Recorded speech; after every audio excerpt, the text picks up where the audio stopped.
with me. Burn with me, Martha. Sorry, that was a bit over the top, that was. Hello and welcome back to the Doctor Who Marathon. I'm your host McEdam, and today we're going to be talking about the story 42, written by Chris Chibnall and directed by Graham Harper. We'll also be stepping our toes into 42 Prologue, a short story written on the BBC website, written by Joseph Libster. This is the first story written by Chris Chibnall for Doctor Who. He has previously written episodes for Series 1 of Torchwood. When this story came out, all of Torchwood has aired, because that aired the year prior. And this is his first delving into to the Doctor Who, the main series. After he was also head showrunner of Torchwood Series 1 and Series 2. And now he's writing for Doctor Who, and obviously, if you know Doctor Who, he would later on become the showrunner from 2018 onwards. So this is his first time tackling with the Doctor as a character. Now, this story, in terms of people's perspective of it, I find kind of interested. When I first viewed this story growing up, when it first aired, I absolutely loved it. It's one of those stories where I remember talking about it constantly. Me and my uncle just absolutely adored this. We liked how scary it was, how we see the first time really that we've seen the Doctor in a very vulnerable state, and there was all of this, just the atmosphere, the tension of it was just something that I just fell in love with as a kid, and it was one story which I would state that would be one of my favourite stories. And I thought that was just the common opinion of it. I was led to believe anyway that this was a really liked story, one of the more epic adventures of the 10th Doctor era. Not to say that anybody's opinion is wrong or right about this episode, but I just want to state that for most of my life, for most of the years afterhand, I always thought that this was a very popular story. And then, of course, Chris Chibnall took over the series in 2018, and a lot of people criticised him and stuff, and they mentioned how they didn't like his episodes prior, with this story being a story that gets heavily exampled as a story that they didn't like from Chris Chibnall, which always surprised me. It's like, this story was liked, wasn't it? I thought a lot of people really liked this story, but now I'm hearing that a lot of people hated it, and it's not me going, oh, you only now hate it because he's writing a female Doctor. Doing my own research, I discovered that this story was always not a popular story, and that just took me by surprise, because I was always led to believe that this was a very popular story, and it wasn't. Was it because I was such a huge fan of this story growing up as a kid that I put that into my mind, put that into my headset? I don't know. I honestly don't know. And honestly, I haven't watched this episode since... obviously, I watched this episode for the marathon, but I haven't watched it since Chris Chibnall has taken over the series. So this is the first time I've really delved into this episode with the knowledge that Chris Chibnall would later on become the showrunner and became this kind of figure which has caused controversy in the Doctor Who fandom, sort of. Not really, but some people like to think that he did, so that's something, I suppose. So doing this marathon and getting to this story is something that I was actually looking forward to doing this vlog series, because I wanted to know if my opinions on it was just a very reactionary thing, because I watched it a lot of times during like when Russell T Davies was still showrunner. But when Stephen Moffat came around, I didn't watch it that often. And then later on with Chris Chibnall, I started learning all this. So I wanted to know if me enjoying the story was more of a nostalgic thing and not. And I wanted to see that, like, now knowing that a lot of people were heavily criticising this story, justifiably or not, like, would that affect my opinion? Would going into this knowing, okay, a lot of people don't like this story, and I've seen a lot of reviews, and I've seen a lot of well-executed discussions about this episode, mainly on negative, but I have seen some good, some people do actually like this story, you know. I feel like this story has a cult following. Like, a handful of people really like it, with me being in that club. But I wanted to know that now, knowing what I know now, would that affect my opinion? Would this story hold up after all of this information that has been just dumped on me? And that was actually one of the reasons why I hadn't watched it for so long, is because I was kind of worried that, like, I would go into this knowing now that, like, all of these criticisms that people have, and then watch the story and realise that one of my favourite episodes of Series 3 just wasn't that good. So that was something I was worrying about. As for the prologue, that took the form of text. It was one of the first web exclusive stories. Right after The Scream of the Shulker had a sort of sequel way back in 2003, 2004. And this is the first one which is connected to the revived series. This story, which is free on the BBC website. You can read this now. You could just... I'll put a link in the description if you want to read it, but you can read it with no strings attached. And it's really strange how this episode gets this treatment. And it leads into, like, the episode at hand. Oddly enough, I did it in the order of, I watched the pre-credit sequence, you know, the scene before the credits roll, then I read the prologue, and then I got into the episode. Mainly because I forgot that the prologue was something I wanted to talk about onto it. But the fact that we have a prologue is just an odd thing, and I'm not quite sure. I don't believe any other story in the revived era had this sort of treatment. I could be wrong. I'll do some research on that, but yeah, very strange, very odd. So let's get into the prologue for a moment. We get introduced to one of the characters there, as basically she's working around on the engines, and she starts hearing voices, and then suddenly the engines just stop, putting the entire crew in a panic. And she basically, this character thinks about her life and how she got to. We learn that this character, she has a complicated relationship with her mum, and her mum always preferred her older brother to her. So, and she comes from a very rich background, and she basically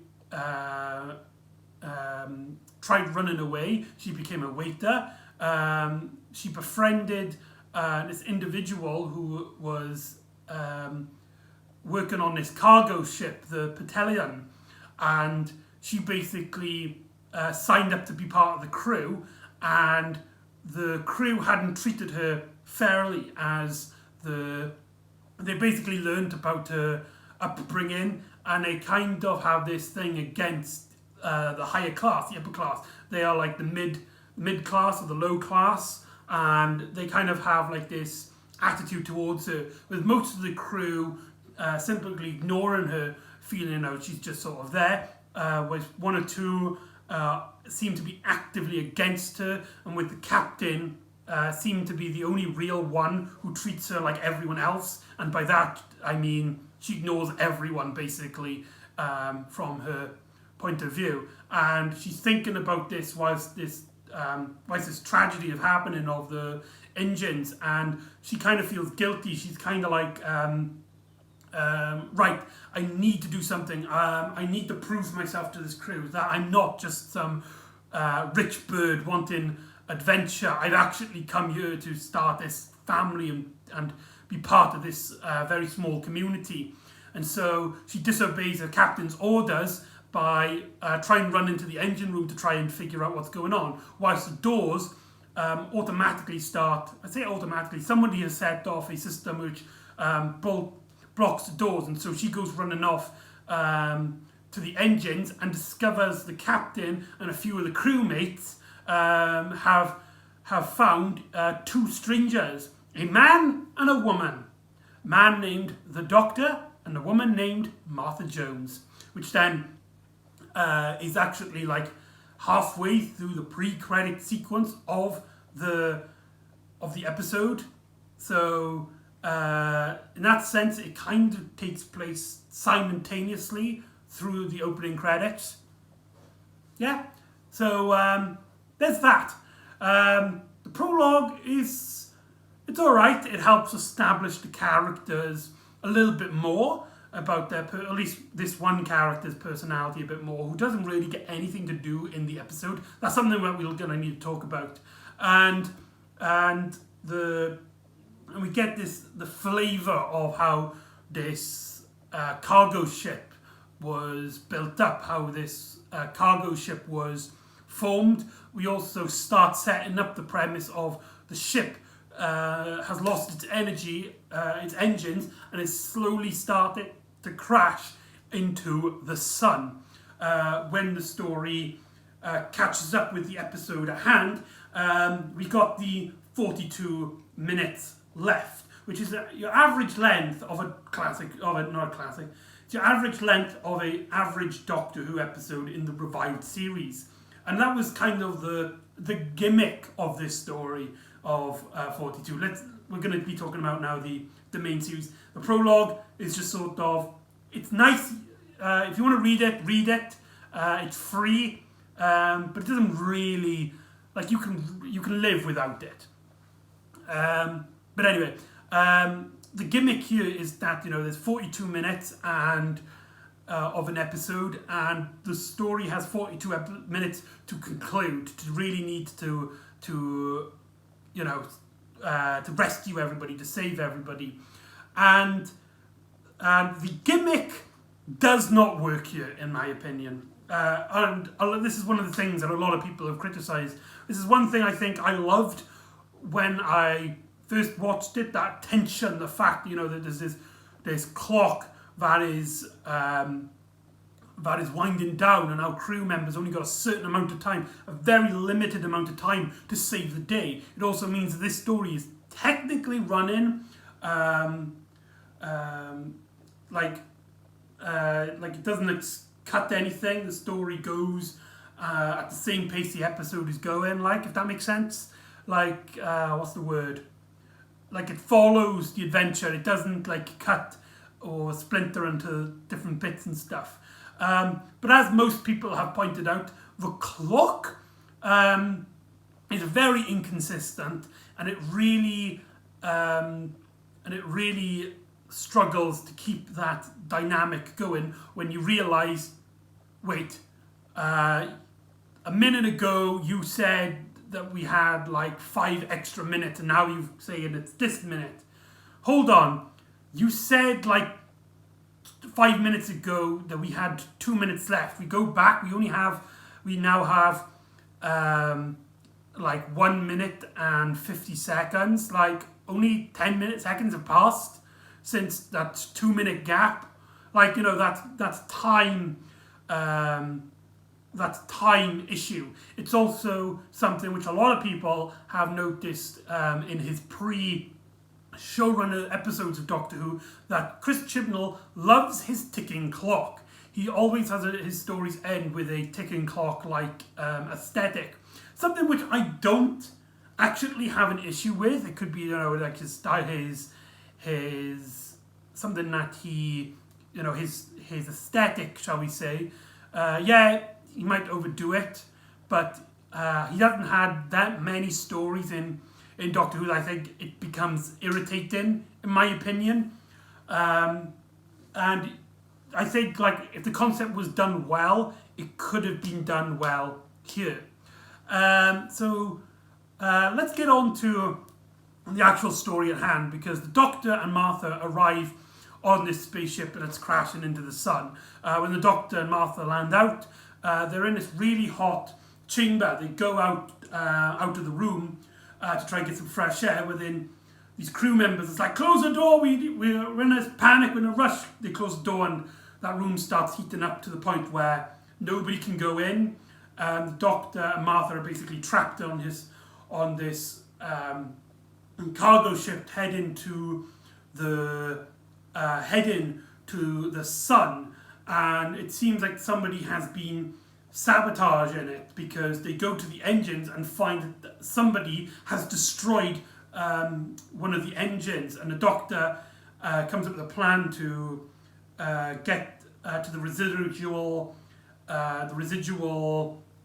engines, to something to do with the cargo. And so Martha and one of the characters basically go in through these corridors, and each bulkhead door is locked by a question. And so the story there is that like they got to answer these questions whilst like getting through the doors, whilst the Doctor discovers that one of the crew members seems to be contaminated by some sort of entity. We start off with this character, he's kind of like, please help me, it's burning, I'm burning inside. And it's a really horrific image of this person who's just clearly in pain. And this is actually a great setup for what happens later on in the episode. And you see this person suffering, and to know like later on what will happen with this character, with this entity, and what will happen like with the rest of the cast. It really puts in mind, it's like, right, the danger is set. Something is happening to this person. We learn that he was actually the one who destroyed the engines, which is odd because he's actually the husband of the captain. And like, what is happening there? It's clearly that some sort of thing has possessed him, and so they try to basically put him in a status whilst they try and fix the engines and try and figure out what's going on. So the Doctor and the captain and the crew have us run about trying to fix everything, whilst the Doctor, the Doctor of the ship, not the Doctor, she is like looking after this guy until all of a sudden, when she's looking at his readings and finding out that stuff just doesn't make any sense, does she turn around and find this guy just standing up with his eyes closed as he calls out, "Burn with me, you will burn with me."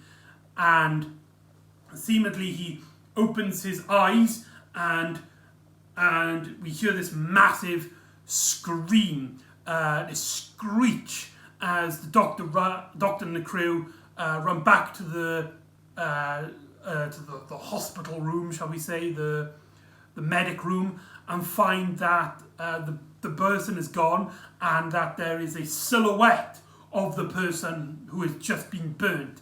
Whatever this creature is, it has the ability to just burn people by absolutely disintegrating them just by looking at them. So let's talk about this first half of the episode. I feel like in this story, Chris Chibnall, there's a lot to like here in my opinion. For one, Chris Chibnall knows how to write the 10th Doctor and Martha. Here, they really come off as a very likeable crew. They have this banter with each other. They have this flavour in their dialogue, which really elevates them in this story as just more than just like characters that get involved in this situation, and we get a lot of great moments, the Doctor's like figuring out like what's going on. Everybody's like panicking, worrying about this individual, and the Doctor's like, status, I like a good status. Put him in there. The kind of cheerfulness, and I love how throughout the story the Doctor gets more and more serious as he slowly starts to realise that the danger of this situation. And Martha, though I don't think, like, when they get into the plot of the questions, she does kind of blend in with the story, but the dialogue and Mark Freeman's performance really elevates this to a great character that's very memorable in this story. Now, one thing which is very noticeable in my rewatch is that this story is jammed packed with tension. Right off the bat, we start off this adventure with basically like the action scene is everybody's like, everybody get away, and then we quickly learn that, you know, that's this click-ticking clock, and the Doctor and our characters need to figure this out quickly. Like the pacing is very quick, and almost every scene, everybody is always figuring out how to do something, how to solve the plot, what the bad guy wants, what the bad guy needs, how they're going to stop him, and I feel like that is both the story's absolute strength and its absolute weakness. I think it's a massive strength because this story is not boring. We get a lot of great, you know, people running around, action-packed. Graham Harper's directing is just absolutely stunning, and this story is clearly a visual experience. I feel like if you had this story in the novel form, if you've had it in a text or in audio, then I think some of what makes this story so likable for people who do like it will dissipate.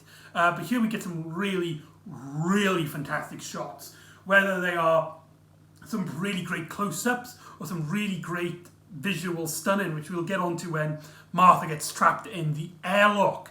That in itself is one of those scenes which always gets played in the trailers when Martha's banging on the glass in the circle of the escape pod.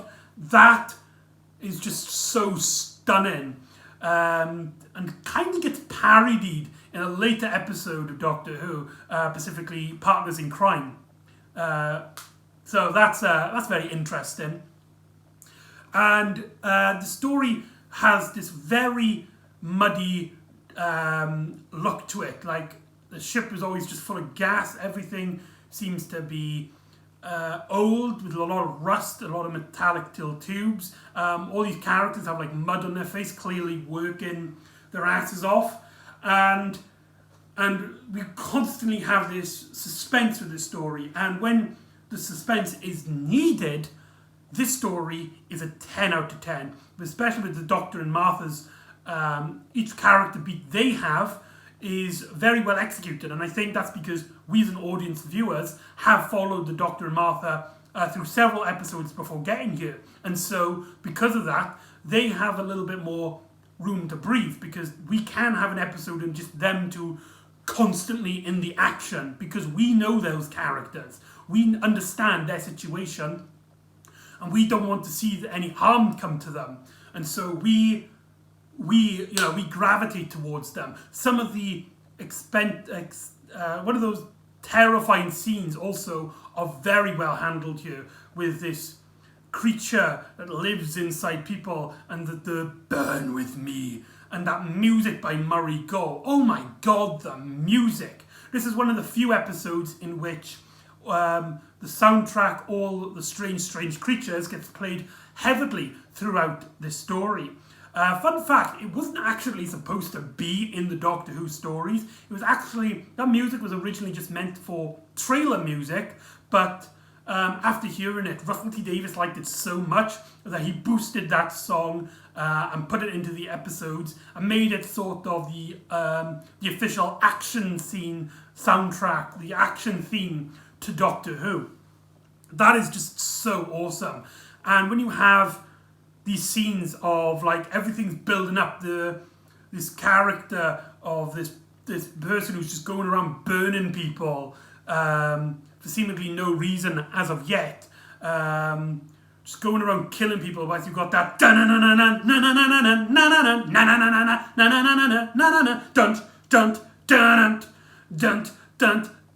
as we get like loads of great close-ups of the Doctor and Martha. Just atmosphere. I think this story is spot on that aspect.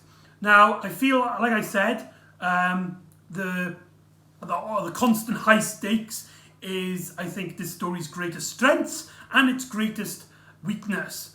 What do I mean by that? One word, well actually two words. Supporting characters. And I think this is where the greatest weakness of this episode lies. And I feel like this story would have been so much better, would have been almost perfect if it was a two-parter. Like, if we had time to develop our characters, to put them into situations where we can learn a little bit more about them, then we, as an audience viewer, would gravitate towards them. And we can feel like not only do we not want to see the Doctor and Martha hurt in any way, but none of the other characters as well.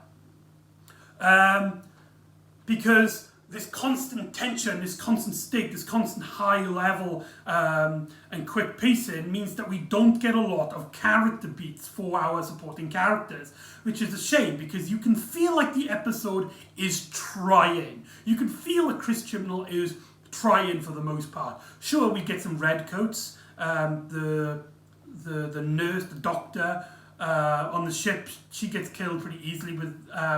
the only thing about her is that she seems curious about the Doctor. This bald guy, I can't remember his name. He quickly gets infected by the being, and yes, we get some redcoats, and obviously that girl who is the main character in the prologue. She quickly gets killed by this entity.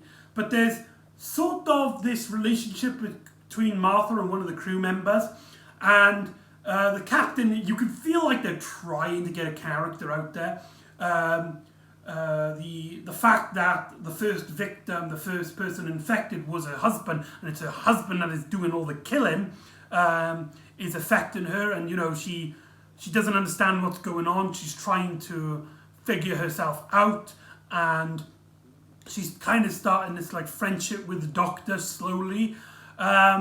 But because we don't get enough time to it, because the stakes are always high, we don't really connect to her. And it feels like the scenes in which we do try and connect with her are only there so we can, so that Christian is like, okay, care. Does that make any sense?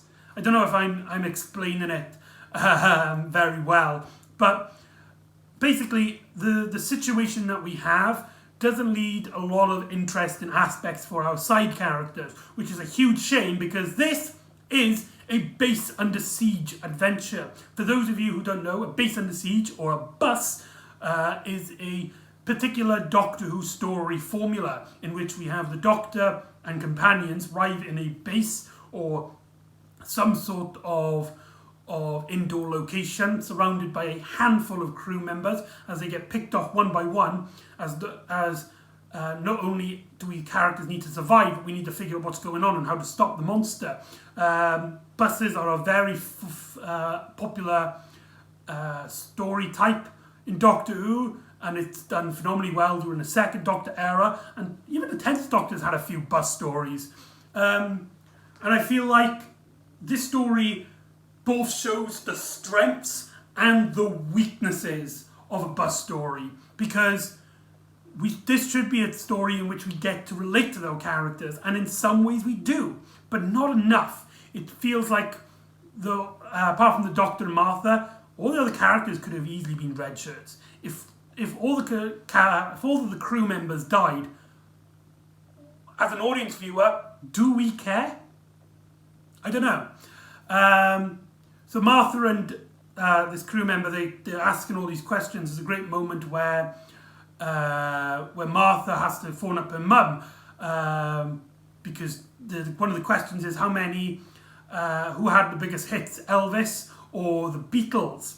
And so, Martha has to call up her mum for it. Here we get is the story arc, which I feel like this is one of the few occasions in the Russell T Davies era where the story arc is kind of distracting, because we're in this intense scene. We're actually in a really high, tense, emotional moment, and Martha has to basically calm down to not, reveal the panic and the stress. But whilst this is going on, Martha's mother seems to be keeping Martha on the phone as somebody is listening in. Somebody who seems to be some sort of agent, some sort of sinister individual, or like a government type individual, like a Men in Black kind of situation. And that kind of takes me out rewatching it. It's kind of like, right, instead of the son and that tension, we're going to stop this moment to be like, oh, Mr. Saxon, I hope you voted. Mr. Saxon would like your appreciation and your cooperation. Thank you, we'll keep in touch, blah, blah, blah, blah, blah. But again, it's really small in terms of the narrative, but it's still kind of distracting when those scenes happen. But anyway, but they get caught up by one of the creatures possessed, and so they go into an airlock, and the creature forces the escape pod to eject, pushing it even further into the sun, making that Martha and this character seem to have no hope. The Doctor takes down the Doctor originally stands up to this creature, but because the other one who is possessed gets frozen, there seems to be some sort of symbiotic relationship, so when one gets hurt, the other gets hurt, and the Doctor looks out through the window, and we get this fantastic moment, this absolutely gorgeous piece of television in which the Doctor is screaming, "I will save you! I will save you!"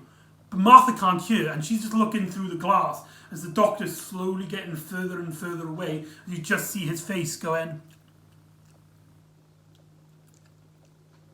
and the music just stops, and just the sounds effects just go completely dead, and it was like, oh my god, this feels like a finale for a character. Obviously, it's not, because we know that Martha will appear in other episodes thanks to trailers and confirmations and stuff, but this feels like it could be Martha's last, and because it's Martha, because it's a character we care about, the tensions are so high risen, and so the Doctor basically distracts himself from the actual situation just to save Martha, and we get this really awesome scene with all strange creatures blasting away as he's taking the spacesuit, and he opens the airlock door to try and press the buttons on the outside of the ship so that it will connect with the escape pod, bringing it back to the cargo. And yes, it's pretty cliched, and yes, it's just your simple little action scene, but my god, is it epic! And it's mainly because of that music. I was literally on the edge of my seat watching this, like, come on, Doctor! I literally cheered when he finally got the final lever undone and brought it back. But it's here he looks at the sun and he comes to realise it's alive.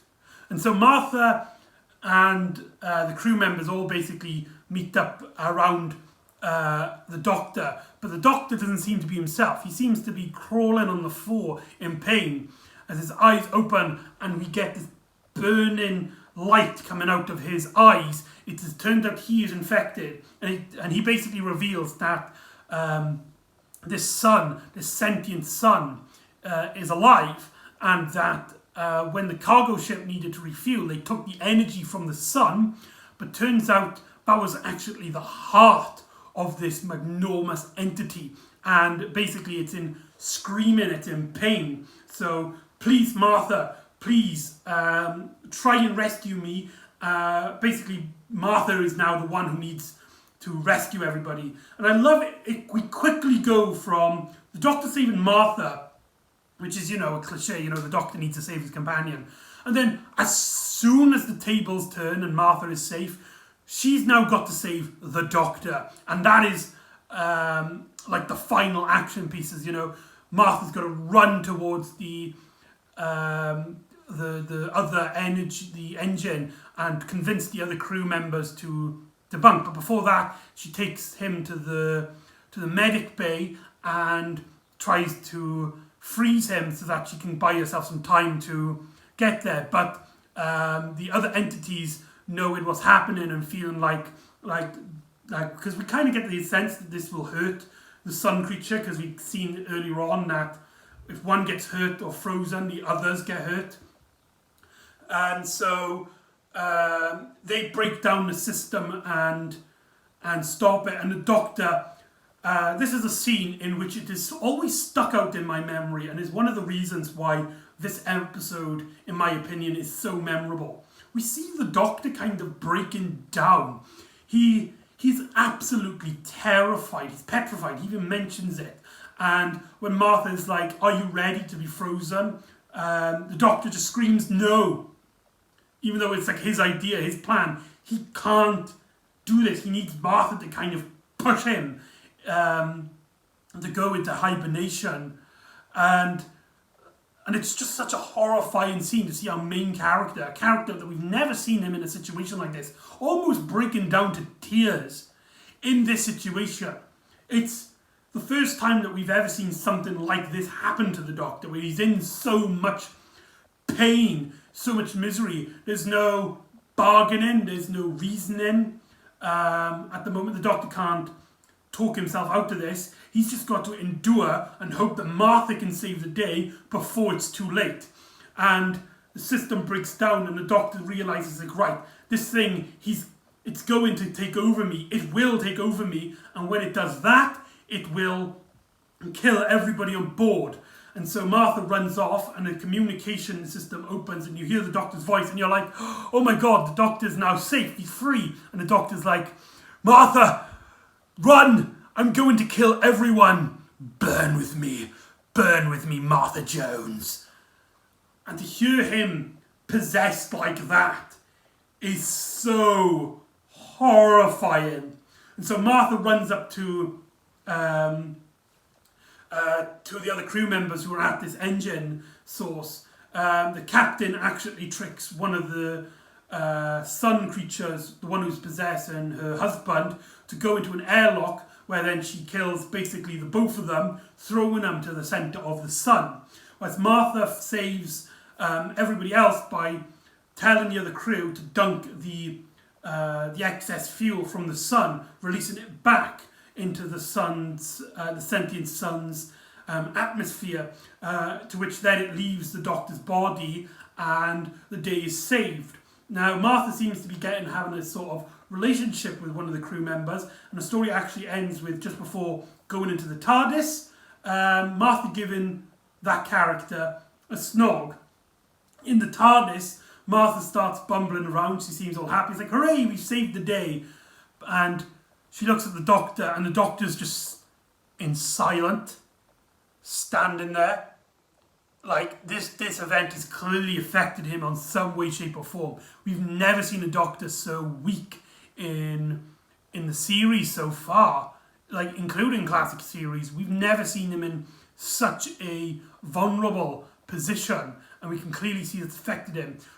I kind of get the feeling that Martha is kind of upset by the fact that the doctor blanks out when she says, "Are you okay, doctor? I'm sorry to be like insensitive. Are you okay?" And the doctor just kind of like, "Right, let's on to the next adventure," like as if, like, she's trying to make a connection with him, trying to like befriend him, but the doctor just won't let her through a certain barrier, like he has been with Rose previously. I kind of get that was the implication there. And Martha, you can kind of see like Martha kind of gets down by it, but then the doctor notices that she, like, saying, and she's done so much for him in this episode. She saved his life in one of his most vulnerable positions. And so, on that note, this is the episode in which Martha Jones gets her own TARDIS key.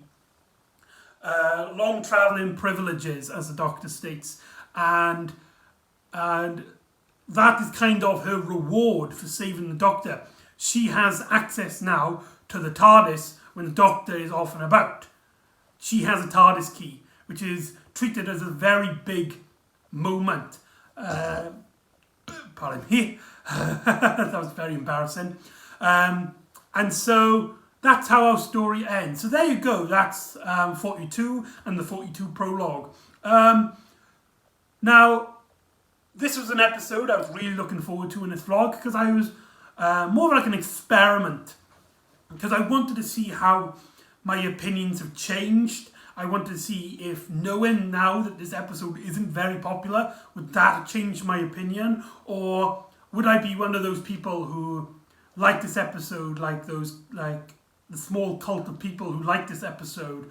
Will I defend this episode? Will I be like, yeah, the story does actually kind of suck? Will I see those points of view? Will I not?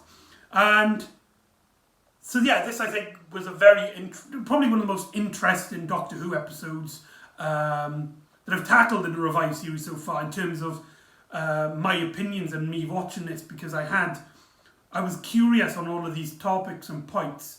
I still feel like I absolutely love this episode. There is so much good going for it. Directing, atmosphere, the tension, Doctor and Martha. Those 5 things are 10 out of 10, and Chris Chibnall shows that he can write a phenomenal script. However, the cast, other than the Doctor and Martha, are weak, and I don't think they're horrible. They do have the flavour of personalities, but not enough that we're interested, and I feel like this could have benefited from being a 2-parter. As well, as most people have noticed, this story is also heavily cliched. There's a lot of seen that, been there, done that in this episode. A lot of running around corridors, a lot of tense scenes which are ripped off other episodes of Doctor Who and other action sci-fi series like this. And so that does kind of hinder it. And if you don't like this episode, if you're one of those people who hate this episode, that is completely fair, completely fine. You're entitled to your opinion. But I still absolutely love it. I do see why people don't like it. I can understand, and even I will agree it's not as great as I've built it up in my head. But there's still a lot to like here, and I think in the future, I will still come to this episode, rewatching it, and just have a blast of a time. That's what it is. It's a blast of a time. You've got the villains with the great voice, and you will burn with me. You've got a lot of running. You've got the moment at the end where the Doctor's possessed and all the stakes are risen, and your heart is throbbing, and just Murray Gold's music is blasting away. Dun dun dun dun dun dun dun dun dun dun dun.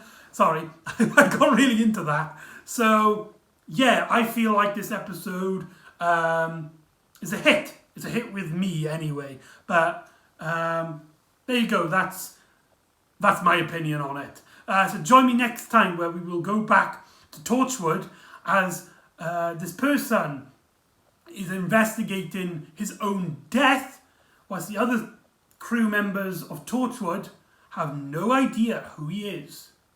In fact, they can't even see him. So join me next time for Random Shoes, and I'll see you next time on the Doctor Who Marathon. Ta-ra!